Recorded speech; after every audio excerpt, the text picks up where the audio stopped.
Dear reader,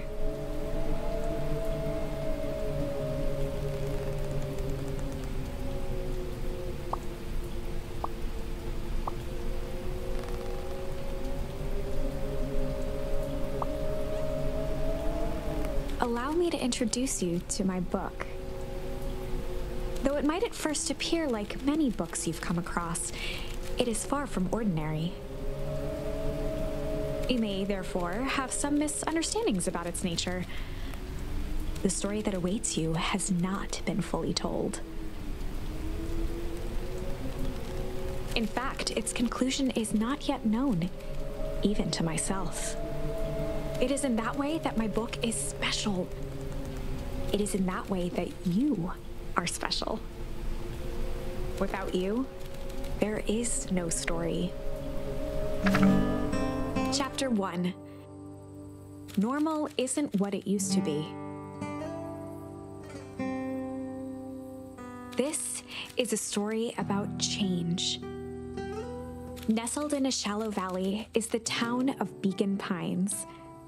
Far from the town square, across the river, past the neglected welcome sign, a young boy walks alone at dawn. His name is Luca Van Horn, and like you, dear reader, he's here for a reason.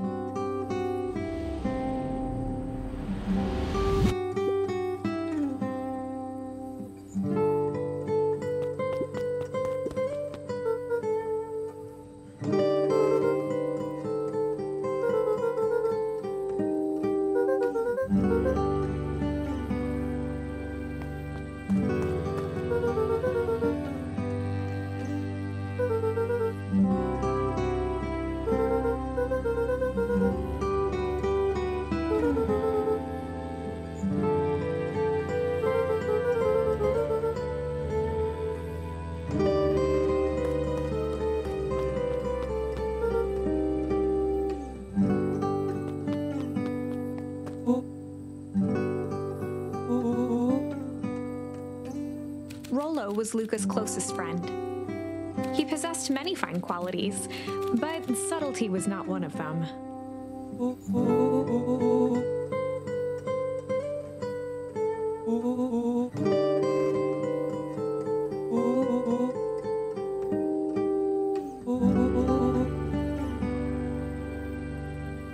Rollo finally noticed the tears welling in his friend's eyes and the flowers on the grave.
Wonderful! I had a good feeling about you from the moment you opened my book. That charm is a very special thing, very special indeed. Keep hold of it for now. Its purpose will reveal itself soon enough.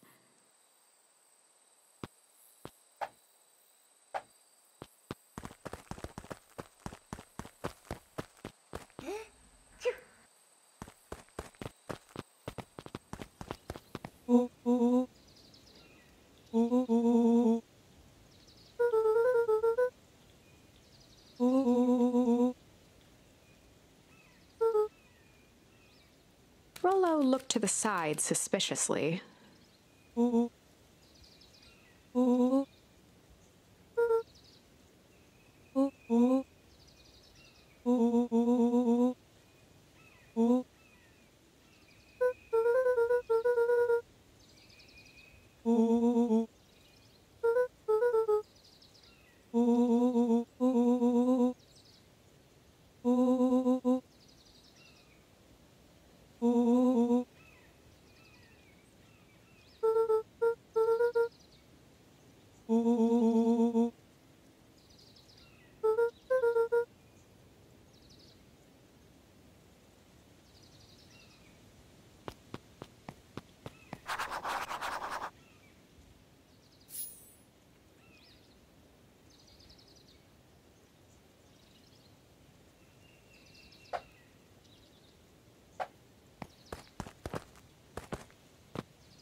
Dear reader, forgive me for this interlude. Remember that charm you found in the dandelion patch? There are more of those special charms to discover throughout Beacon Pines. They've been known to reveal themselves to those who are willing. Some of them can be found in this very house. Since Gran had moved in, the house was more peaceful, more orderly, and more covered in flowery fabric.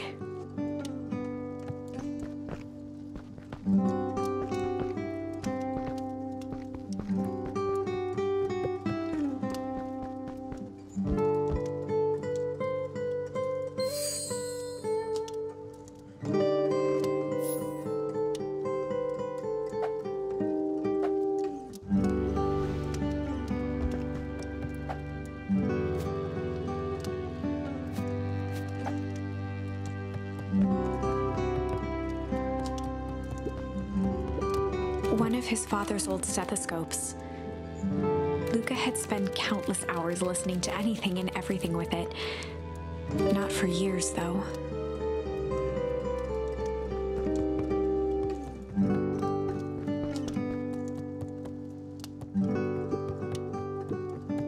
Just some dusty knickknacks. Luca knew that if he left without telling Gran, it would be trouble.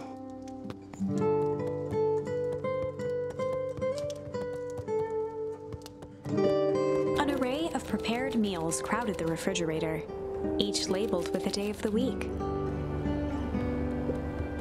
A pair of dull scissors, a broken can opener, a mostly empty bottle of glue, and some loose string.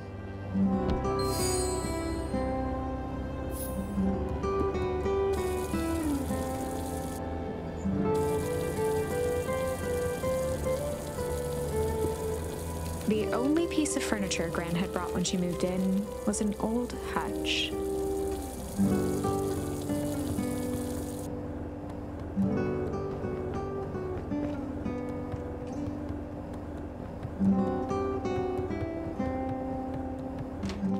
Oh my!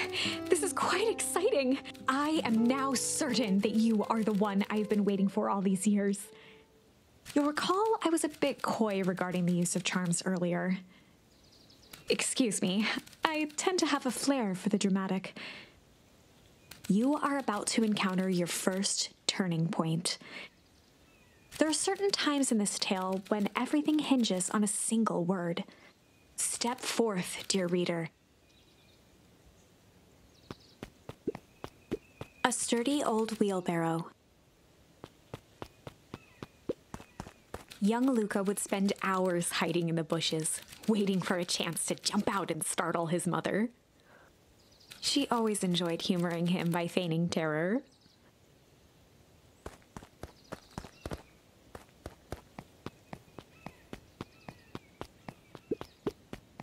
A beginner's guide to gardening laid open on the bench.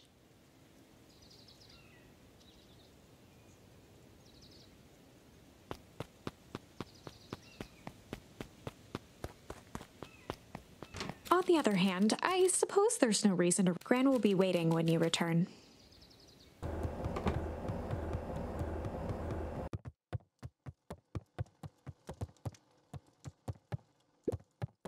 Luca paused at his parents' bedroom door.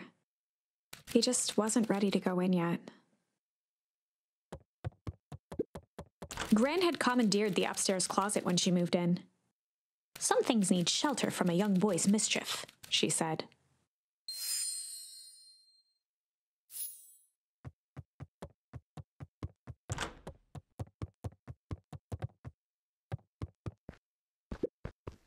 Luca tossed on his favorite old sweater.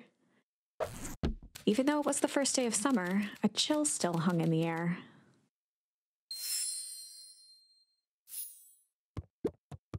Gran's moving in meant that most of Luca's things had been crammed in the corner. Luca was somewhat annoyed by the situation.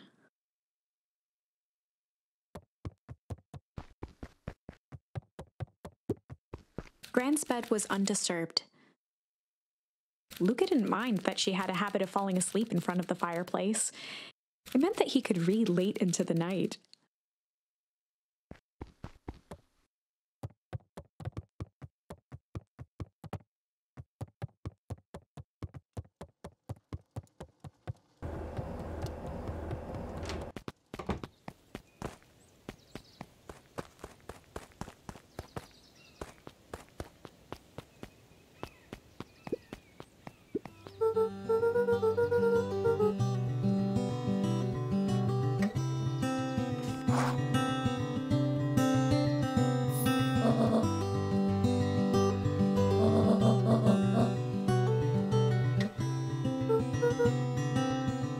less grand new, the better for everyone involved.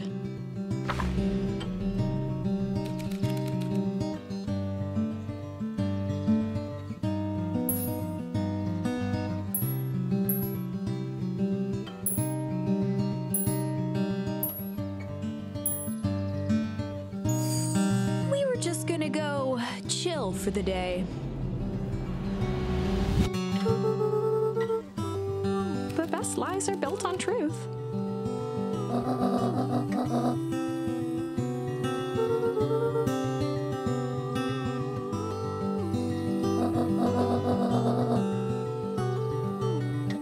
Easy. Impressive.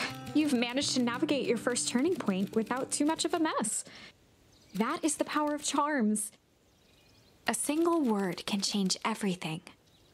I think it's time to introduce you to the Chronicle.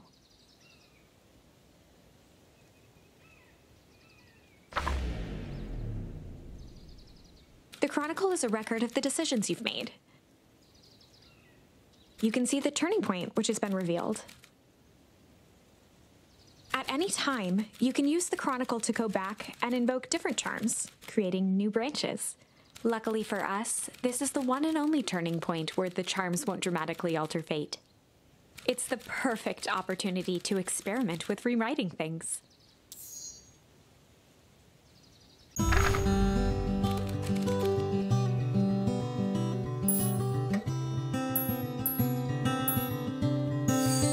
We were just gonna go hide for the day.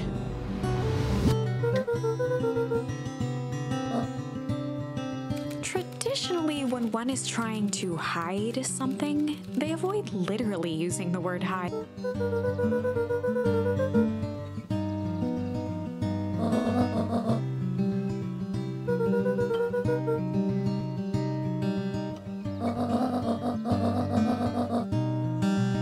All's well that ends well.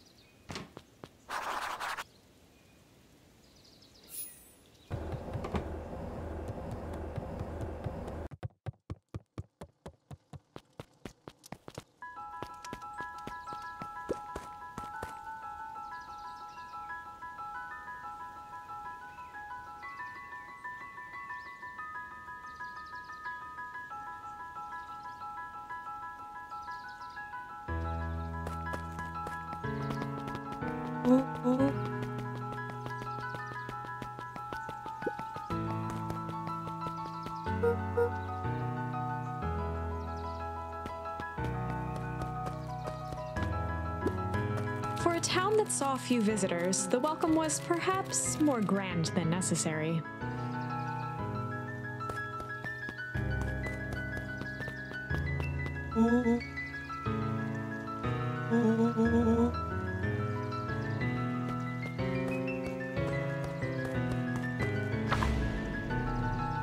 Chapter 2.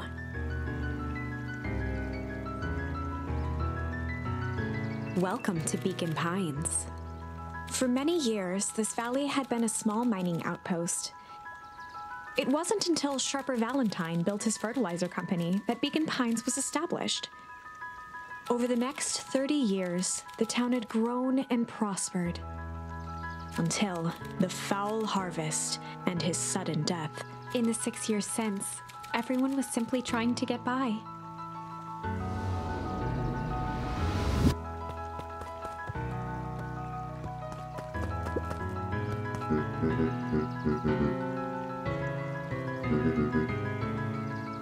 Mayor Augustus Valentine was not.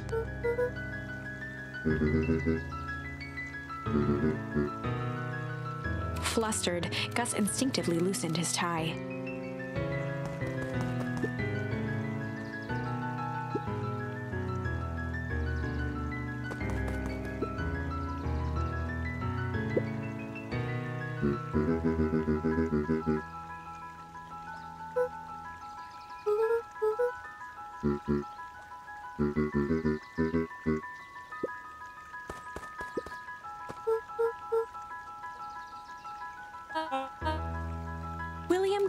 was the CEO of Perennial Harvest Company. He had become a fixture around town over the past few years. After the failing of Valentine fertilizer, the town was hungry to welcome a new source of employment.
Mr. Sinclair continued snoring and lifted one eyelid just enough to see who it was, a tactic he often used to avoid undesirable conversation.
He pulled a pen from the pocket of his sweater vest and began to frantically jot something down on a clipboard.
Pete stopped scribbling and glanced up from the clipboard.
Whenever Luca saw his dad's chair by the pond, it reminded him of the days they'd pack up a couple of sandwiches and fish until sundown.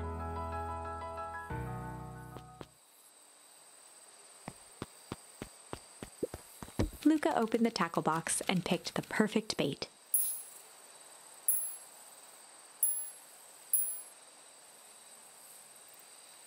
Luca tied a shoestring to the hook. What fish could resist a nice shoestring?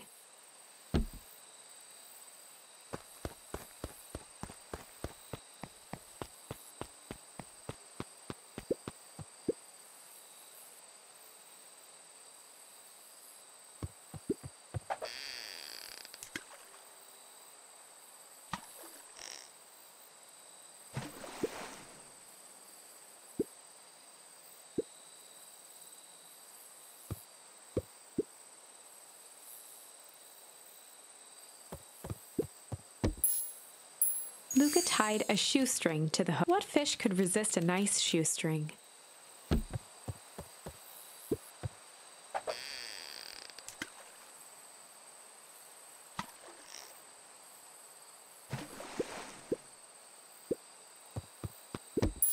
Luca tied a shoestring. What fish could resist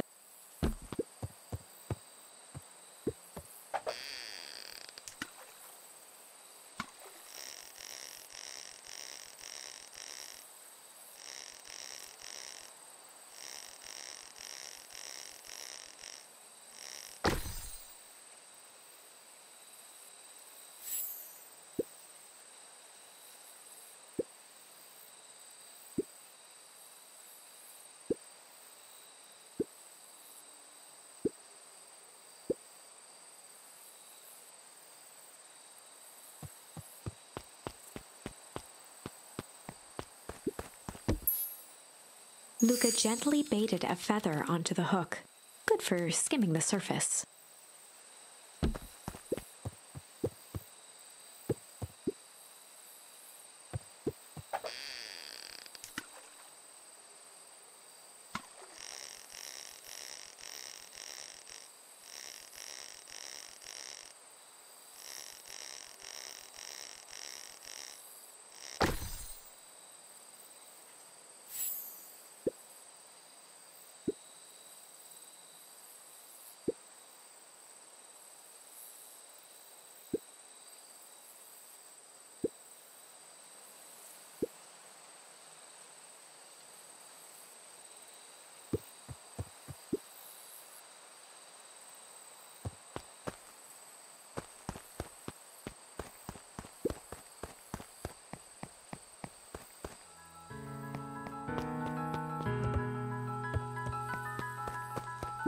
The boys had a good thing going, as long as they kept old Jeff happy.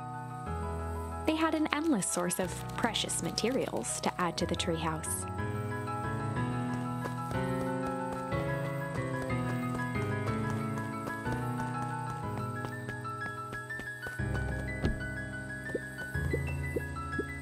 After Luca's father had passed, Rollo became obsessed with them building their own Hank atomic star scraper. It was some time before Luca realized it was Rollo's way of keeping him occupied.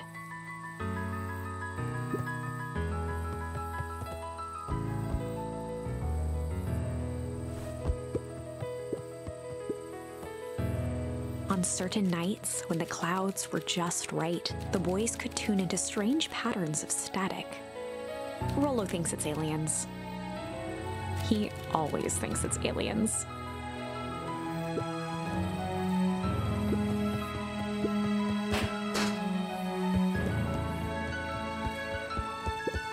Luca looked up at the satellite dish. Rollo nearly killed himself putting that up into the tree. While it didn't turn the radio into an interstellar communicator, as he'd hoped, it did at least boost the signal enough to overhear truckers one town over.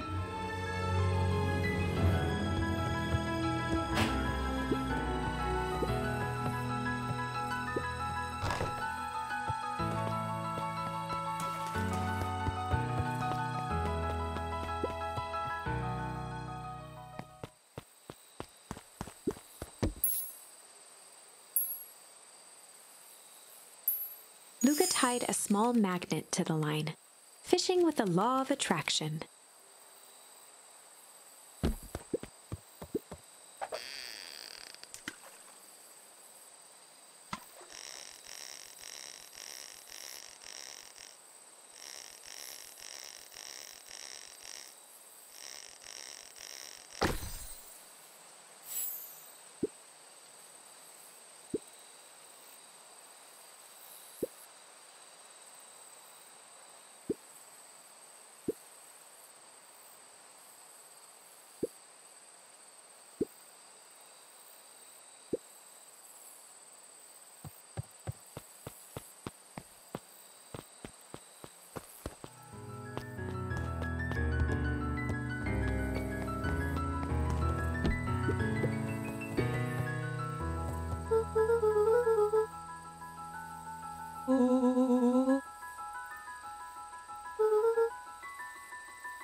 Luca's winter coat decommissioned for the summer.